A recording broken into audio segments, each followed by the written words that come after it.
Encima de pericos amarillos me llevan a lugares bellos, desconocidos, ríos de marfil y montañas de mármol, todos con sonrisa y palabra de Dios, y palabra de Dios.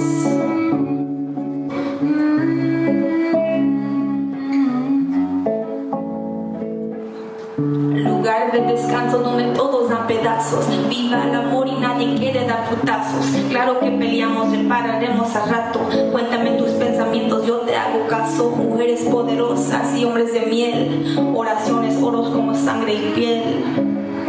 Como sangre y piel. Brillo en el sol. Pase luz obsidiana. Piel canela mexicana. Trenzas crecen como árbol de dolor.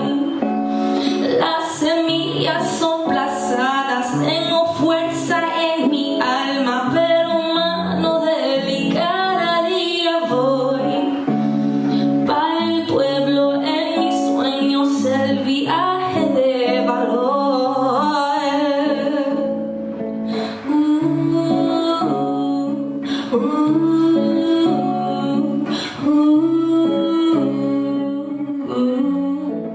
Brillo en el sol, pase luz obsidiana, piel canela mexicana, trenzas crecen como árbol de dolor. Las semillas son plazadas, tengo fuerza en mi alma, pero mano delicada día voy. Para el pueblo en mis sueños el viaje de valor.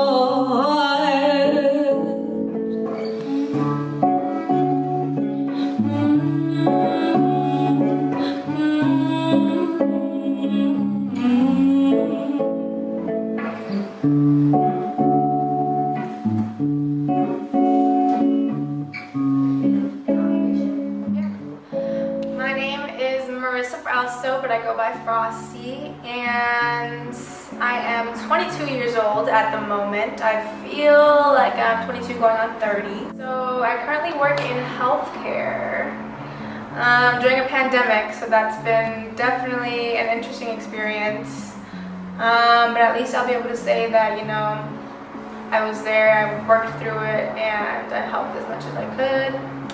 But ideally, I would like to create full-time, whether it be music, community, events. That's my goal in the future. I normally respond when asked, you know, what am I? I say I'm Mexican. I'm learning to kind of broaden my identity, and I do consider myself indigenous to some extent.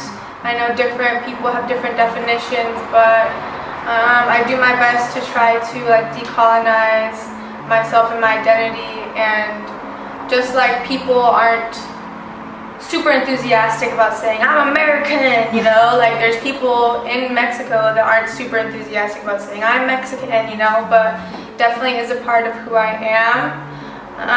So I'm proud of it regardless of what anyone else says. but there's definitely a complexity to it and how I choose to identify. But more often than not, I tell people that I'm Mexican, Mexican American, Chicana. Yeah. Depending on who's asking or how in depth I think the question I think they're asking is, I will say I'm Mexican, but I consider myself indigenous, or I'll just say I'm Mexican. I remember one time I worked at Nordstrom's, and a customer asked me, like, what are you? And I just told her I was Mexican. She's like, are you sure? Like, are you sure you're not just like Asian or anything in you? And I was like, I'm pretty sure. I don't know why you feel the need to clarify as if I'm like an outlier and Mexicans aren't supposed to look like me. So yeah, definitely I wouldn't say a touchy subject, but people react to it differently. We have this idea of what a Mexican looks like, or they fetish like the idea of like this exotic entity, right, or this exotic person.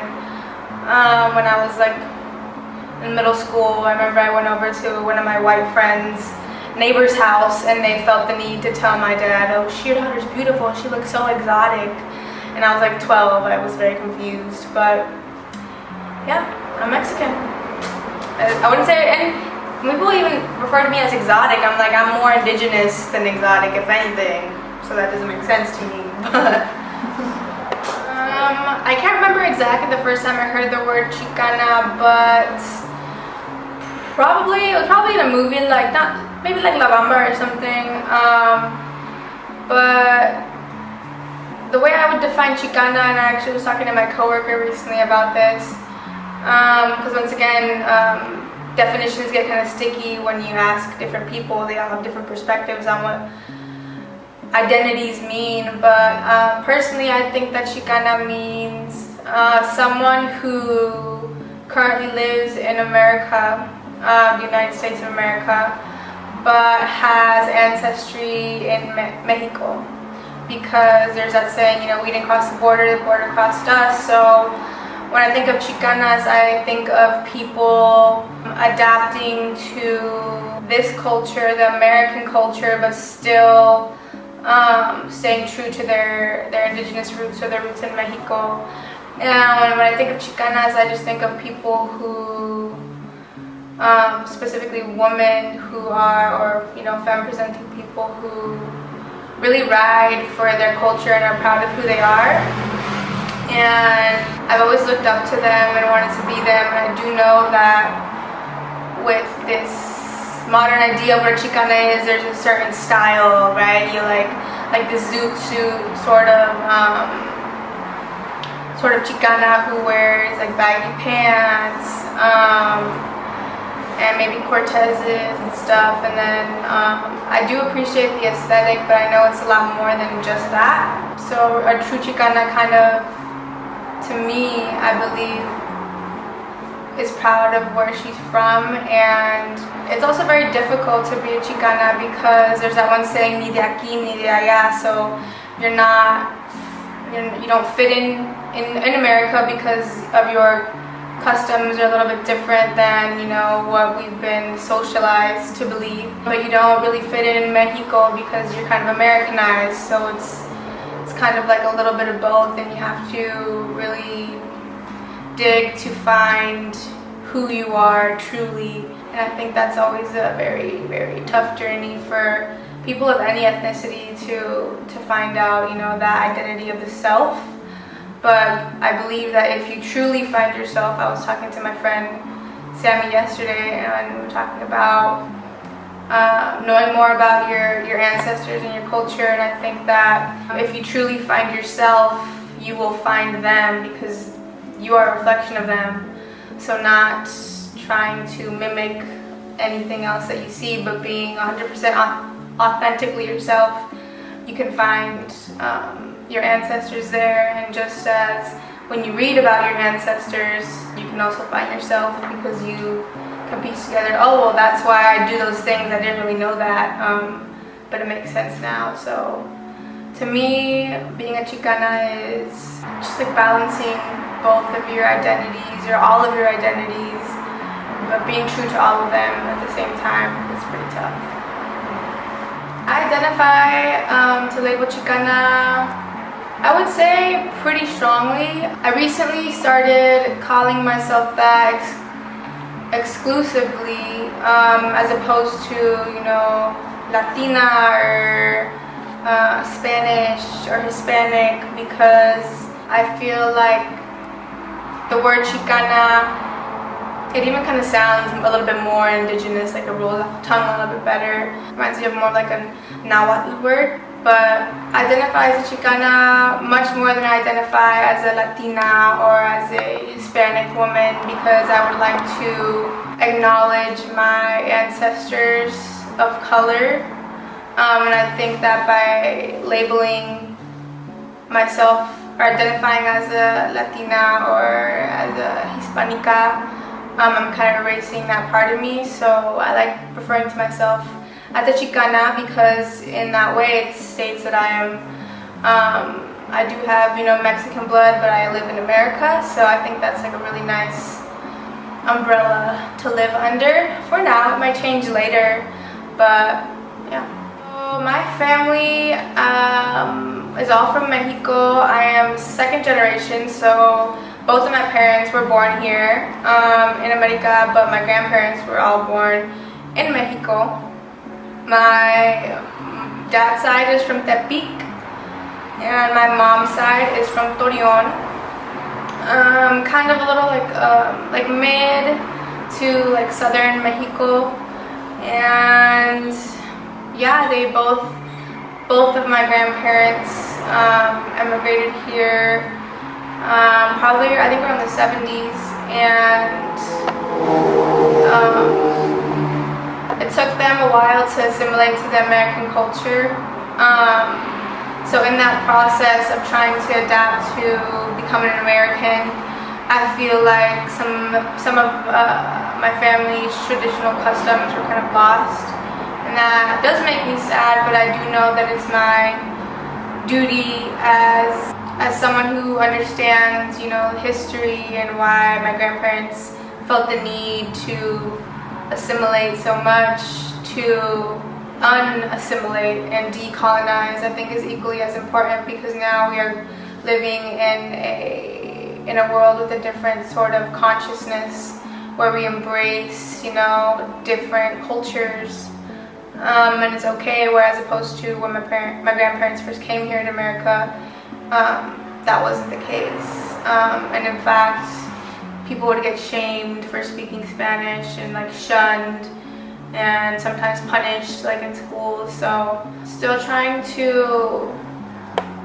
decolonize in that way. But I know my grandpa worked on a farm, un rancho in Nayarit, and from there, I think that's where he got his green thumb, because right now he has like a really beautiful garden, and it's one of my favorite places in the world. So I think that we find happiness in tradition, and that's why I really want to kind of go back and relearn those things that were once lost, so I can teach them to my children and then my children's children.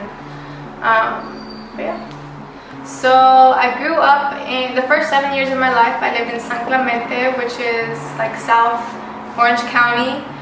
And when I think of San Clemente, I think of the demographics specifically. It was full of like surfers and like beaners, and I really loved living there, honestly. I was obviously part of the beaners, so in that way I guess it wasn't super diverse, but I definitely am thankful to have grown up there, because we live pretty close to the beach, maybe like 15 minutes walking distance. Yeah, it's called the Village by the Sea, which I really admire, and it's true, it's like a little pueblo by the ocean. But yeah, I grew up in Sacramento for the first 7 years of my life, and then I moved, I kind of hopped around from different cities, and then I landed in Tustin because my dad's side grew up in Santa Ana and eventually moved to Tustin. So I feel like I have another part of my heart in Santa Ana too, and I always think it's funny, like San Clemente, Santa Ana, how those two cities specifically have the word like Santa y San in it. But yeah. I guess I developed the idea of race and color, I guess colorism, when I was younger, in the media. Like what I was exposed to, the children I would see in cartoons, or the video vixens I would see on like rap videos and stuff. I never really saw people in the media that looked like me, like darker skinned Mexican woman, and if I did, they were like super sexualized. For me, I actually like had a phase where I really wanted to travel to England. Like I was obsessed with like going to England, and I wanted to be British so bad. And all the magazines I would like look through as in like middle school, I like cut out pictures of, you know, skinny like white girls wearing like nice clothes, and I really wanted to be like them super bad. But I played softball, so I was out in the sun a lot. I got really dark. I'm not as dark as I used to be, but I definitely felt like self-conscious about the color of my skin, and I wasn't like I don't know, I had like some baby fat, you know, growing up, so definitely struggled with the idea of what is considered beautiful, and why are certain shades given more exposure on magazines and cartoons as opposed to others. And even in like novelas like that my grandmas would watch, all of the women are very pale, and they're beautiful, you know. And then that kind of cemented the idea that that being like brown or dark skinned was something a little bit different. I definitely had a lot of like subconscious thoughts as a child growing up about what it meant to be white, or what it meant to be brown or black even. But once again, slowly I started kind of learning more history, and kind of putting patterns together and realizing, you know what, I love who I am, and I love the shade I am, and it's not a coincidence that people like me aren't put on in media. But I definitely want to try to change that narrative, and that's actually why I got into music itself, is because I never saw a musician who looked like me, and if I did, they were like very sexualized, like maybe like J-Lo. I like J-Lo growing up as a child, but definitely needed a better role model for sure. I guess the Chicana movement is like just like my family and like survival. Like for example, my great grandma would watch us, me and my cousins as kids, and we would be riding our bikes up and down the street, and one of the neighbors would call out from her balcony, like, forgot exactly what she said, and she was like, speak English, because my grandma couldn't speak English. And like, that was one of the first times that I can remember being like, why is this lady like so mad about us existing, you know? So in that way, I think I was exposed to the Chicana culture just like in my family, and like my uncles and stuff. A lot of my uncles have like brown pride tattooed. Yeah, I guess it's just like a survival tactic, right? People have tried to oppress us and strip us of our culture for centuries. So when I think of the Chicana movement, I think of, you know, combating that and being proud of who you are and proud of your customs. And some people, you know, may be annoyed by it or think it's cheesy or corny, but it's who we are, so we can't really change it, you know. To me, the Chicana movement is about freedom of expression, especially for people of color and, you know, people of Mexican or Central American descent. When I think of the Chicana movement, I think of like the Zoot Suit riots. So if I'm correct, pretty much people of color, specifically Chicanos, were dressed in Zoot Suits, which were kind of like baggier suits that actually originated, I believe, in the Harlem Renaissance with jazz.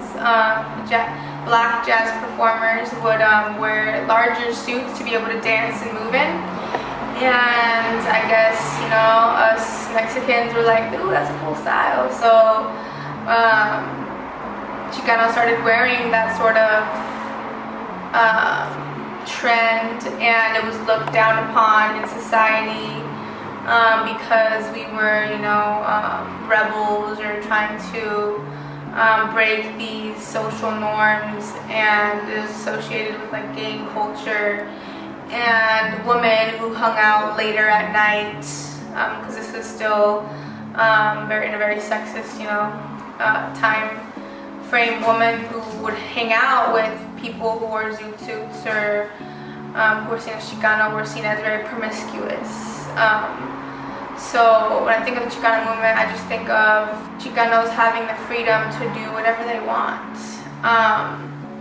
And it's still going on today. And actually my grandma told me that my great-grandpa was a pachuco. So that's what they're called, pachucos y pachucas.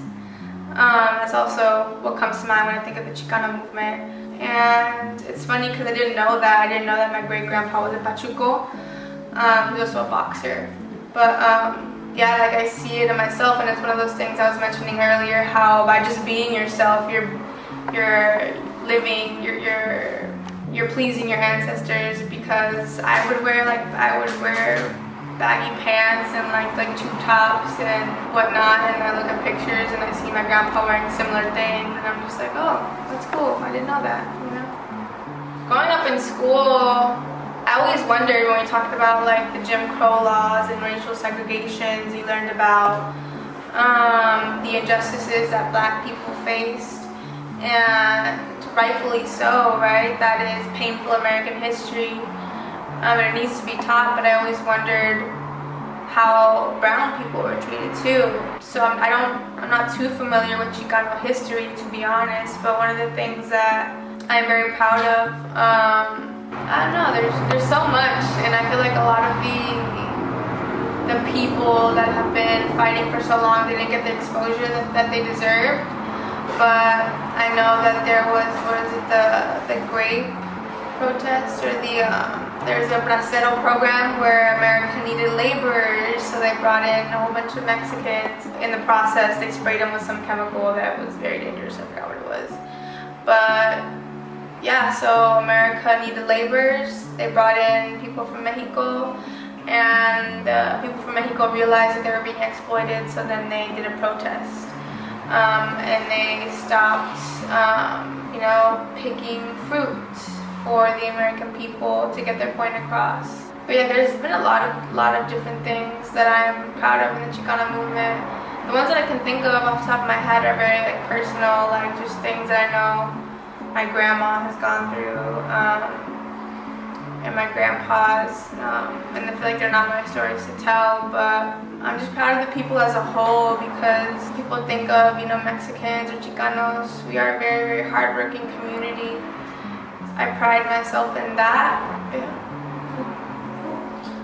Something I think I have in common with other Chicanas is, I wouldn't say it's an attitude, more so like there's a certain like vibe, like when you are a strong woman and you know your worth, and when you have this nurturing, kind of quality due to customs growing up, if you're an older sister, if you're a mother, or even if you're just a child, like we, as families at least, in my Mexican family, we are taught to kind of like take care of one another. So if you're out with your cousins, you gotta take care of one another, and I feel like I see that with other Chicanas as well.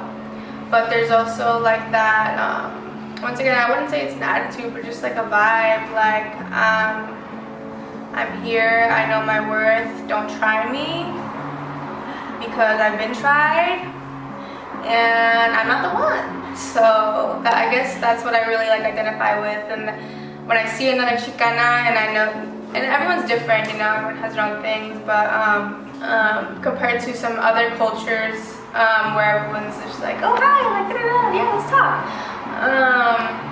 I know several other Chicanas who are just more like laid back, like, and yeah, once again, I don't think that's a bad thing too. I think it's more so like protecting your energy and just being cautious of your surroundings, because unfortunately we've been taught that as well. Being, Chicana or exotic, as some people like to call it, there's the opportunity for people to try to prey on you, but once again, that's where those teachings come in, and we realize that we have to, take everything with a grain of salt to protect ourselves and in turn protecting our families and our communities and stuff. So yeah, I definitely think that I am drawn to other Chicanas for sure. A lot of my really close friends identify as Chicana as well, or Latinas. And one of the things that I'm drawn to is just, once again, that looking out for one another. I feel like it goes unsaid, and when you meet a friend that has your back, then it's like a reciprocated relationship. And I think that goes back to how we're brought up as a culture and our customs to be there's this much food that we have, or there's this much whatever resources, and you need to learn how to share it. So seeing that in a protective way, I'm very protective of my friends, and if anyone hurts them, I'll first ask them if they want me to go do what I gotta do, or set someone straight. But yeah, I definitely appreciate and notice that a lot of my friends are Chicanas, but that doesn't need to be exclusively so. I appreciate people from all cultures, and I think that's where we can learn from one another. But something, I guess a trait in general, is just kindness, and in kindness you can find that reciprocity. Definitely happened to me multiple times on both ends of the spectrum, where either my friend bailed on me or I bailed on my friend. And sure, at the time it may have hurt, if we were anticipating, that hangout or that meetup, but I do know that life happens. It's important to allow your friends, not force your friends to hang out or be there for you. And I think communication really helps with that. So, and sometimes I've bailed on people and they've not understood, or people have asked too much of me and I wasn't able to give that. And once again, I think was a mix in cultural backgrounds, being understanding of when someone needs time for themselves, and not taking it personal. I think that's something I've learned to accept over time. Sometimes things come up and people aren't in the right mindset to do what you need them to do, and you have to learn to accept that. When the food's ready, we're having a family get together, the food's ready, we feed the children before we feed ourselves. I think that's very, very beautiful thing. And we are always so, especially our grandmas, at least my grandmas are always so giving, oh, do you need this? Do you want me to grab you this? Do you need a napkin? And sometimes you don't even have to say something, they'll just kind of just hand it to you, and I think that's really beautiful. But outside of the kitchen, I suppose, an example of being a Chicana, I don't know, I think of my great grandma and how her name was Abuelita Zenaida. And I guess one time I would think that we're very spiritual people. There's some random things that we did as a family that I didn't really understand, but looking back now, I'm oh, that's what that was. But I guess an example would be when I was younger, I couldn't sleep by myself. I was scared and I couldn't sleep by myself. So my great grandma laid me on a bed, and I forgot what yerba she grabbed, but she pretty much not hit me with it, but kind of just raised it all over my body, and I was what is happening? I don't know. But yeah, so I just think of indigenous practices that we don't really know where that idea or concept came from. You're not supposed to do these things, or you are supposed to do these things that I think are very spiritual. But yeah, I just think of learning from our grandparents and talking to them and understanding that even though they give you some weird advice, sometimes it's for the best, you know. It comes from somewhere for some reason, so you should listen to it. And even if it doesn't make sense now, it'll make sense later. I like the tradition of inviting my grandchildren over for like a party and something. I don't know, I feel like we throw a lot of parties. Like for any and every occasion. Like, oh, let's have barbecue, oh, let's do this. So I'm looking forward to that, you know, like being able, or having my own house and being able to invite my cousins, my daughters and sons and their children, and just having them over and really living in the now. I'm really excited to be able to do that and be like the cool grandma that always has everyone over for some bomb food. I guess, like sometimes, it's not that I forget that I'm a Chicana, but sometimes I'm just living, right? It's like who I am, yes, but I don't think about who I am like every single second of the day. But when people like refer to me or like introduce me, especially when I'm performing, I'm like, oh shoot, yeah, that's me. And I like and I appreciate it, you know, because I'm repping for my people, but I wish I wasn't like that token identity. Like I'd rather there be more of us in everyday activities, presented in different media outlets, so that way I'm not the token, you know, Chicana. But yeah, it feels good to be able to represent, but it also is kind of not intimidating, but it's a lot on your shoulders because I'm representing so much. Like it's a very not broad identity, but it's a very powerful identity, and for me to be the only one representing that, it can be a lot. So I would definitely am looking forward to the day where I'm not the only Chicana on the lineup, or I'm not the only Chicana featured in this, you know, media outlet. Because just as there's so many people of other races that are famous and, you know, on the cover of magazines, I feel like the same should occur for, you know, Chicanas and people of the Latinx identity, or Central American people, Black women as well. So I look forward to the day where we're not used or exploited for our culture, but rather appreciated for who we are. I think the most important issue Chicanas are confronting is definitely sexism and machismo in the Mexican community.